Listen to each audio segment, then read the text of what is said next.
Welcome to Growth Colony, Australia's B2B growth podcast. I'm Alex Hipwell. Each episode, we bring you B2B founders, CMOs, marketing and sales leaders to find out what makes them successful and what was behind their failures. Let's dive right in. Hello, everyone. Welcome to another episode. I'm Shahin Hoda with X Growth, and today I'm talking to Peep Laja, founder and CEO at CXL, Spiro, and Wynter, about how B2B brands and companies can break out of the bland messaging and branding cycle and truly distinguish themselves in the eyes of their customers and prospects. Now, this is a pretty special episode for me because Peep has a tremendous amount of experience when it comes to creating companies and brands that really stand out. I mean, he's done this multiple times for his own companies. When you look at CXL, for example, you think of the best destination for marketers to upscale. Or when you look at his agency, it's known as one of the best conversion optimization and now customer experience optimization agencies out there. And more recently, with Wynter, he's focusing on messaging optimization for B2B companies. Now, not only he has all this experience, but he's also been a mentor to me early on when he probably didn't even know it himself, and later on when we started working together. And I've learned a great deal of things from him. So this is a super special episode. Let's dive in. Peep, thanks for joining us. Oh, thank you so much. Thank you for the kind words. It's my pleasure. It's my pleasure. It's great to have you over here. Let's get started with differentiation. Let's first of all, I'd love to define differentiation and talk about what, I feel like there's a lot of different definitions out there. When you're thinking of differentiation, how do you define it? Well, I have a very simple definition. It is how you stand out from the noise, and by noise I mean other companies in your category, how you stand out from all the other options, and giving people a reason to choose you over all these other businesses that you're competing with. Okay. All right. So that's interesting because let me ask you this question. You hate the term unique selling proposition. Isn't that all about differentiation? No? I don't hate it. I just think it's outdated. Because, if we go back to the roots, where does the USP originate from? And it's basically made for TV advertising in the 1940s United States. And back then, there was so little competition that by saying my toothpaste is, whitens your teeth, and that's your unique selling proposition right there, and nobody else, everybody else was like cavities or fresh breath, and they all had their unique thing. Now every single toothpaste is whitening, and fixes the cavities and breath, and everybody does everything. So the world has dramatically changed. You cannot own a single idea and just we do that and nobody else does that. That's gone. Right. So that's why you don't think that people should focus on unique value proposition anymore, or it's unique just selling proposition. Really not doable. You can't have a single statement that will set you apart. I mean, it's technically possible, but practically not. In theory, you could be like Wynter for now. Actually, has a unique selling proposition because we literally have no other company right now that does this because it's so new, it's innovative. However, fast forward 2 years from now, I'm sure we'll have multiple competitors doing the exact same thing. And then me saying that we do this, it's not unique anymore. So we need other things.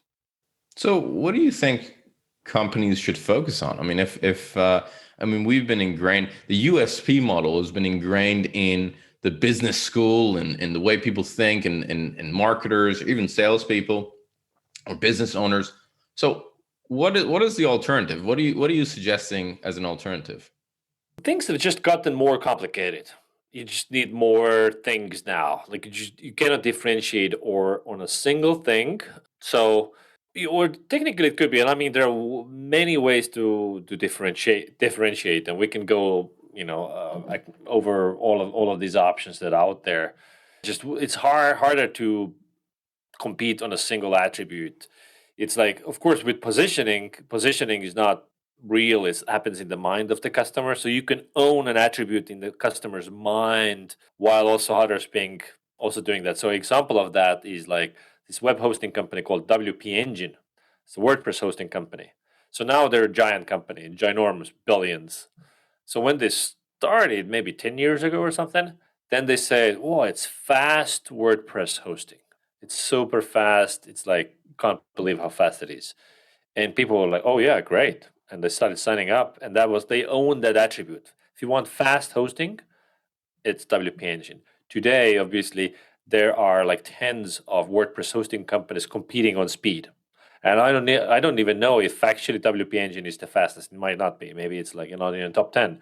But they own that attribute in the mind of the customer. So that's one of those things. Like they were the first to position in the mind of the customer. So that's called attribute leadership type of differentiation. So that is still possible. However, now if you go up against, if you're in the same web hosting category, you go up against WP Engine, you cannot compete on speed. It's taken. It's gone. So yes, you need feature parity. You also need to be fast and possibly actually in reality faster, but you need to compete with something else. There needs to be another dimension to you, because awareness that you exist is everything, because it's the trusted choice, the safe choice, all that stuff. And if let's say I'm on WP Engine right now, and you say, hey, switch over, it's fast. I already have one of those. I don't need it. And so I'm not looking for you. So I will never find out that you even exist. And if you come across, if your messaging is the same as your category leader's messaging, you will never get anywhere. Like if you build a new MailChimp in email marketing, and you do, we send beautiful newsletters, marketing automation, and I already have all of those things. Any email marketing tool does those things, so there's no reason for me to choose you, because I have already something that I know, I trust. Switching is inconvenient. So if you have a single parameter that you can compete on, go for it. But I'm saying it's just too hard. There's a bunch of stuff that's going on that you need to take into account. Interesting. What are your thoughts about? I mean, there's another school of thought, right, that talks about distinctiveness, and they talk about, hey, it's not, forget about differentiation, and that's probably Byron Sharp talks about this quite a lot, and they talk about, hey, forget about differentiation, you have to be distinctive. What are your thoughts on that? Totally. Well, his argument stems from the same thing, that he's saying basically it's not impossible. Sorry, it's not possible to differentiate anymore. That's what he's saying. So instead, you got to be distinctive. So DHL owns the color orange, and like there's certain things. So I think he's on point that yes, you definitely don't want to look like exactly everybody else, because like we have this zeitgeist, like all SaaS sites look the same. They're blue and and the doodles, the cartoon guys, and like the intercom is one of those. Like they have there's this trend. I don't know how these trends start, but there's a zeitgeist, and if you look like anybody else, you're not visually distinct. And also, if you're not, there's visual distinctiveness, and there's also then messaging. So the world that we live in actually has a massive sameness problem, and that is why distinctiveness is so important. So the way I define sameness is that it's the combined effect of companies being too similar in their offers, like we do marketing automation, in their branding, that they look like any other website, and also indistinct in their communication, because it's all like a vanilla, too afraid to take a stance. They all use the corporate polite language. I'm not saying you have to be impolite, but like if you just sound like everybody else, again, like I will not notice you. Because if you're a category leader, you don't care about differentiation at all. Amazon, does Amazon say what they are and like explain? No, they don't care. Shopify doesn't need to care. MailChimp doesn't need to care about it at all. It's all these all-in-one platforms, like there's no like, what is they even about? But the fact that we know they exist is everything. Or Salesforce. The Salesforce, like what kind of a CRM is it? I don't know. It's like everything CRM, right? And so if I'm a challenger brand, and challenger brands need differentiation, now I need to explain how am I different from the category leader, and like the reason to choose me. Obvious choice for some is like, we'll just be cheaper. We'll be just like them, but cheaper.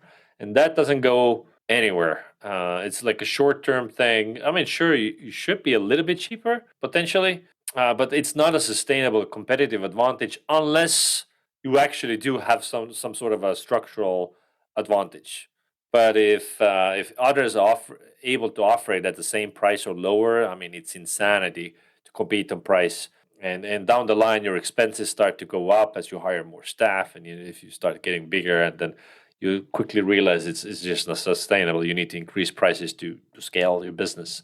So I wouldn't recommend competing on price unless you can really cut the price compared to the traditional option somehow. Okay, so I think that's a good dovetail. Talk about where do I start? I mean, I would imagine a lot of people who are listening are not from some of those category leaders, the Salesforce, and Hmm. all that. So where should I start if I want to really, especially in the B2B space, just because you said that the corporate veil and that politeness and all that stuff dulls everything in that space. Hmm. Where should I start? Where is I could be a business owner, I could be head of marketing, I could be director or CMO. Where should I start with distinctiveness and differentiation? Right. Well, I think a good starting point is that first of all, you need to understand your identity. Like, what am I? What are we really about? That helps you. That's like a guide to make decisions. And then you also have to realize what are the things you can practically compete on and how you can be actually different. So you need to know what is Salesforce about or whatever category, and if you're email marketing, what is Mailchimp about, and let's say top 2 3 in your category. So you map out how what are they competing in, which attributes they own in the mind of the customer. Once you've mapped out like what are they doing and what do they look like and how do they speak, you will now know like that's not what we're going to do. And then you also have to realize that if you're a software company, you cannot compete on features, like that you have these features that others don't, because that is it might be a transient advantage, meaning that for a short period of time, but anything you do that is successful, they will copy it. Or same with like for agencies, oh, we offer this cool new service that nobody offers. Well, if the market wants it, everybody will offer it. Like it cannot be that we do CRO or we do SEO. Like if I would start a new SEO agency now, and I would say we do SEO, I'd get left out of the room. Like, why would anybody, like, they already have an SEO company. Like, there's millions of them. So you cannot be by features, or like your service offering is not what you do unless you're an innovator. That is the only way. Like, so as I mentioned earlier, the Wynter, nobody else does what we do. We're kind of an innovator for now, but the copycats will be coming. So it's just only a matter of time. So that's a transient advantage that we have.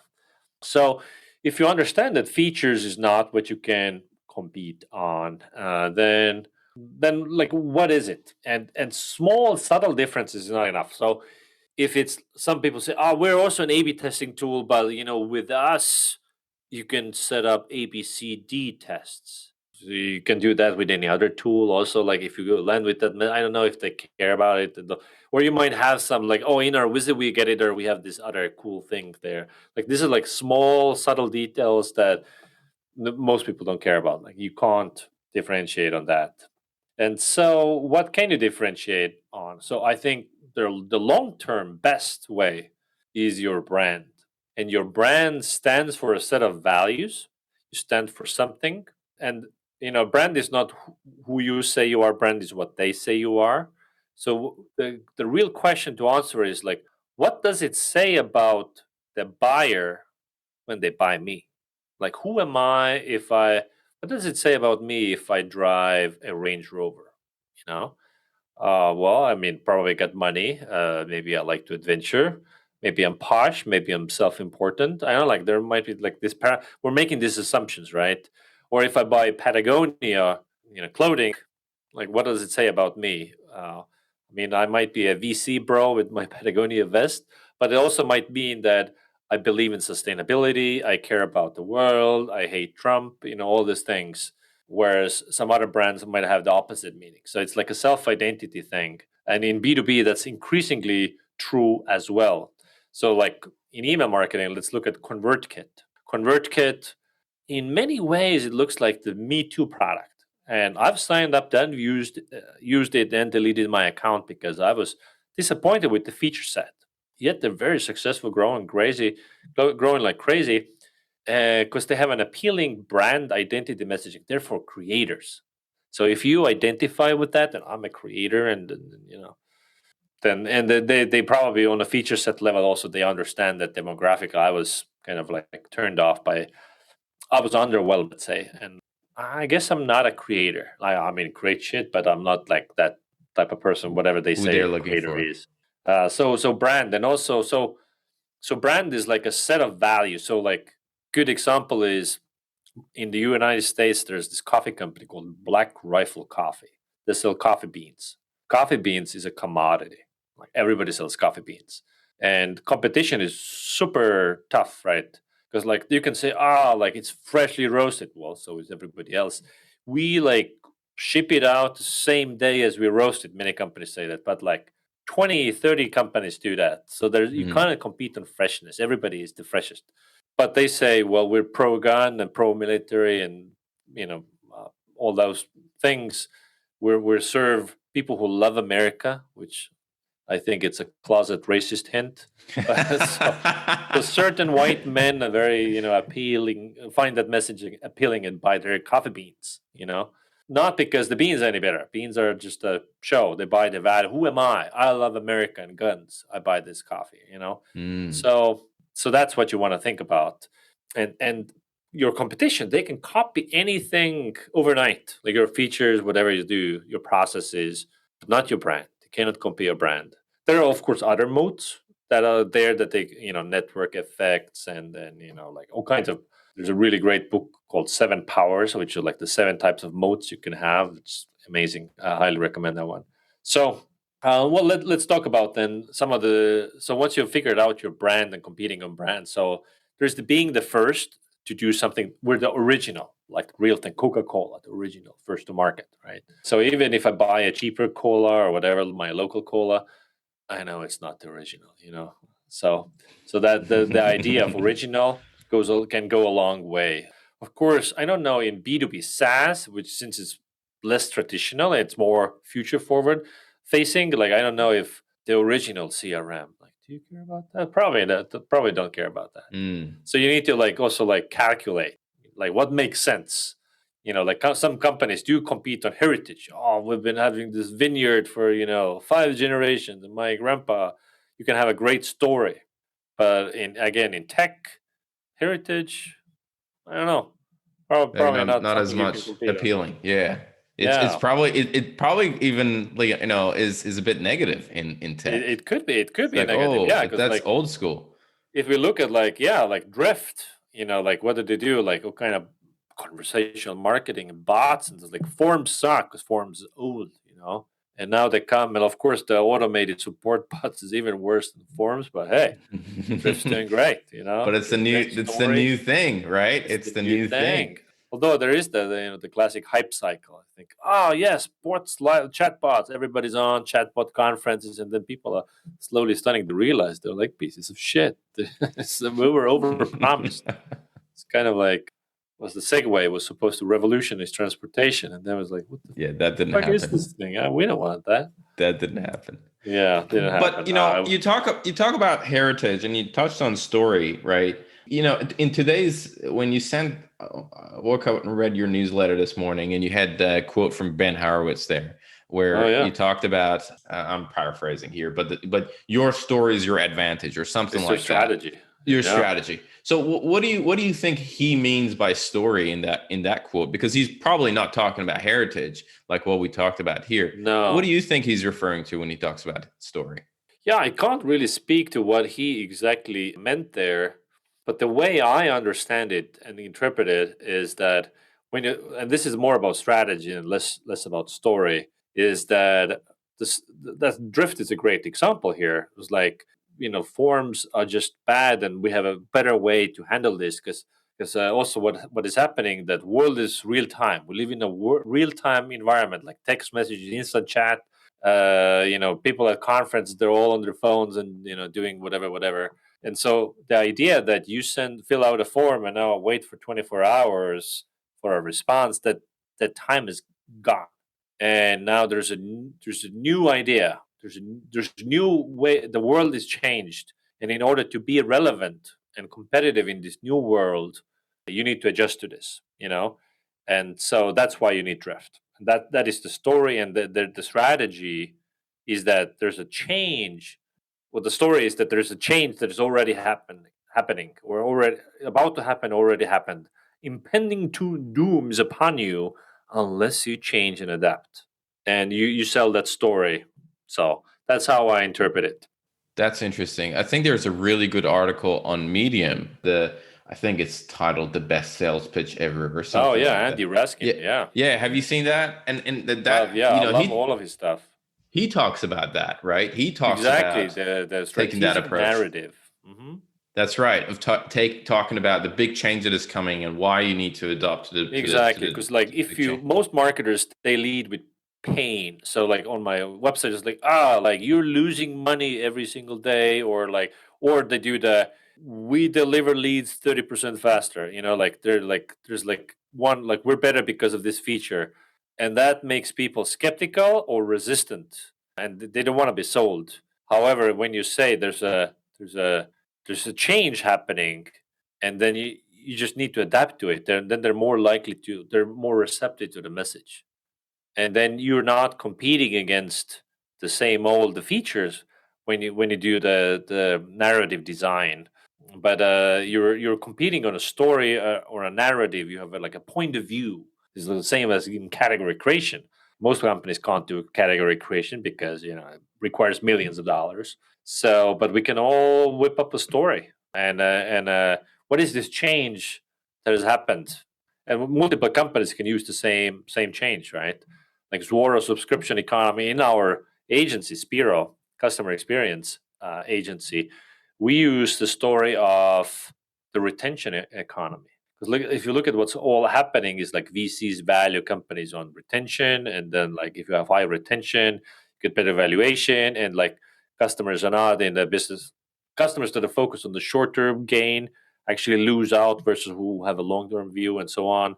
So you need to adapt to this retention economy that we're already in.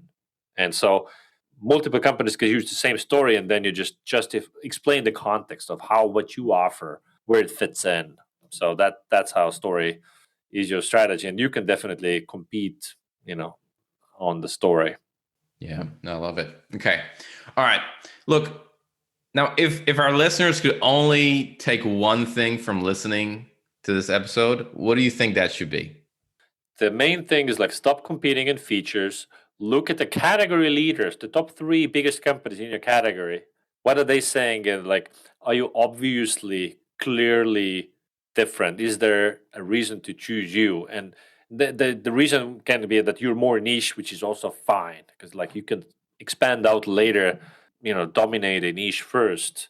And in the end, I would also want to say that awareness is more important than differentiation. So over the years, invest in your brand and your the awareness.